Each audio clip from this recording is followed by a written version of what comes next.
Hello, humans.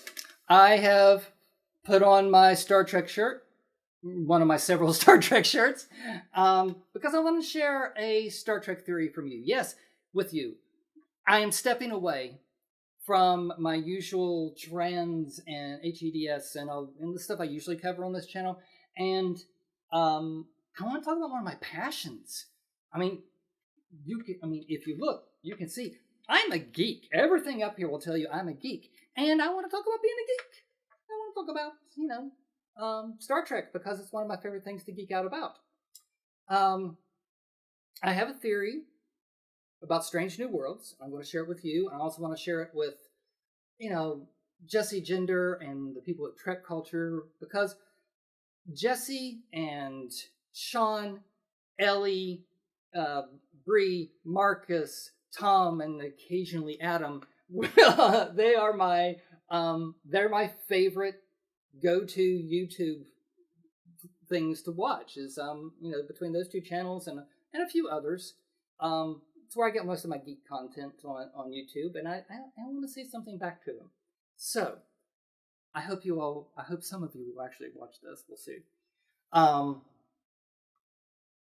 My Strange New Worlds theory that there is a secret, hidden, maybe, premise to the show that Myers and Goldsman have not actually told us about, but I think if you look at it,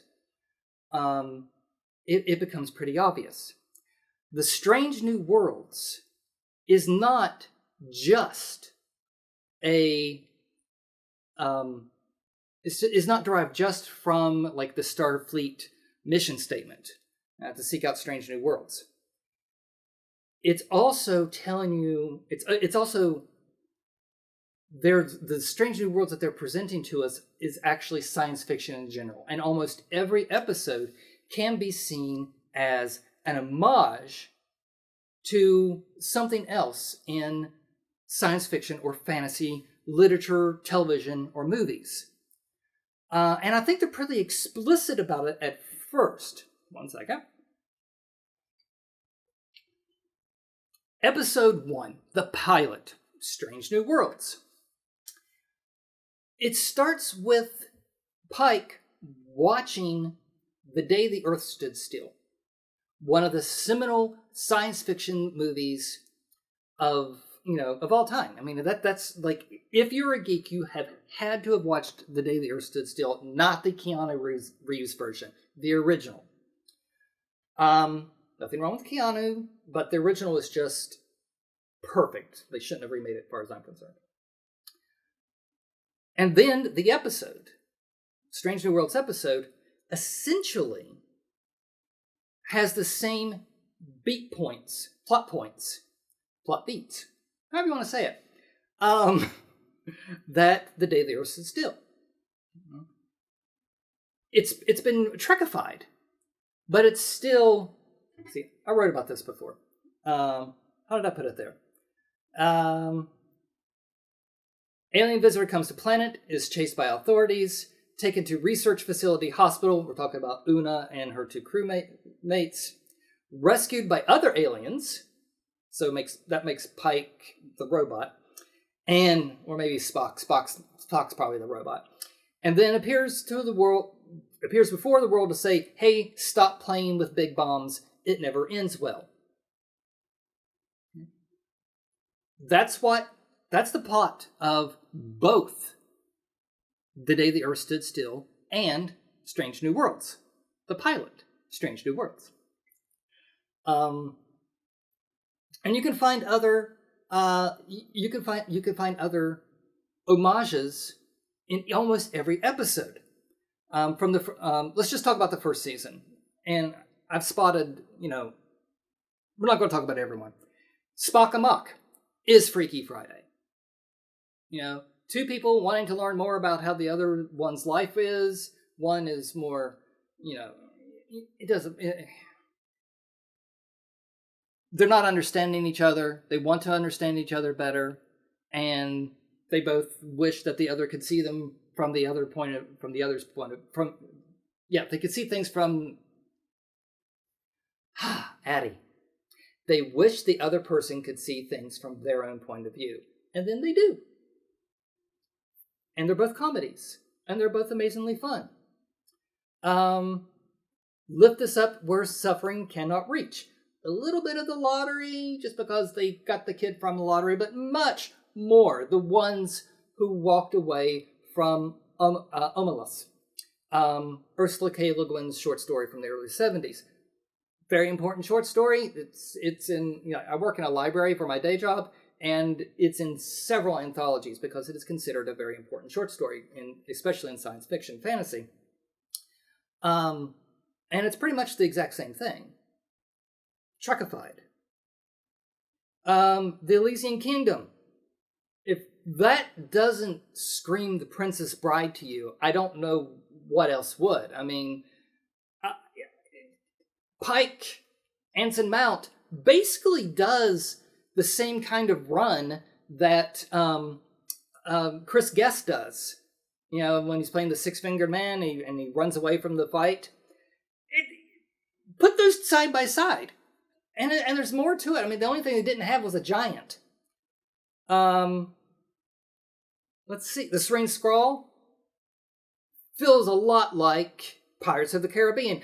They actually had a giant steering wheel at the end of the episode. And with a big fight going on in the background. All Those Who Wonder. Alien and Predator. All in one. Quality and Mercy is Star Trek itself. And there are other ones. Ghost of Illyria, I think that's the title. I'm pretty sure that's the title. Anyway, I can't remember. There's another story. American Folklore writer. This is like Riders on the Storm, but not the Doors song. But there's other versions out there of ghost riders that come on the storm, and there's but then it's Trekkified. So instead of being vengeful spirits, it's spirits there to help you. There's many different genre references. No, not even genre references. I think they're very specific. Like, it is The Princess Bride, Star Trek. It is as Star Trek. It is Ursula K. Le Guin as Star Trek. And you could just, go back and look at other episodes. And I'm sure you can find other works in either in books, short stories, television, movies. The season finale of season 2, huge Serenity reference. We're going to make ourselves look like zombies, like the dead. It's the Reavers. They strap things onto the ship so that they can get past the alien, and that's Serenity. Falling through the atmosphere, and everybody else is freaked out, and the pilots, oh, look at me go. Serenity. And then so they kind of mashed up Serenity with Alien with Star Trek. And I think that's what this whole series is really about, is taking references, taking homages to the strange new worlds that science fiction and fantasy has brought to us over the years, and recontextualizing it into Star Trek. It's an entire series of Star Trek homages. And if you look at it through that lens, a lot of the criticism that you hear is like, oh, that's just this. It's supposed to be. It's supposed to be referential. It's supposed to be homage. It's not. I don't see any of these things as ripping things off, as other people have said. I've seen online, oh, you're just ripping off Ursula K. Le Guin. No, they're saying this was amazing, and we're going to do something in Star Trek like that. that's my theory. And yeah, that's it. New episodes of well, actually, Brandon, like, I'm starting 2 new series. They'll be released soon. One is Embeds with Heads. Filmed them.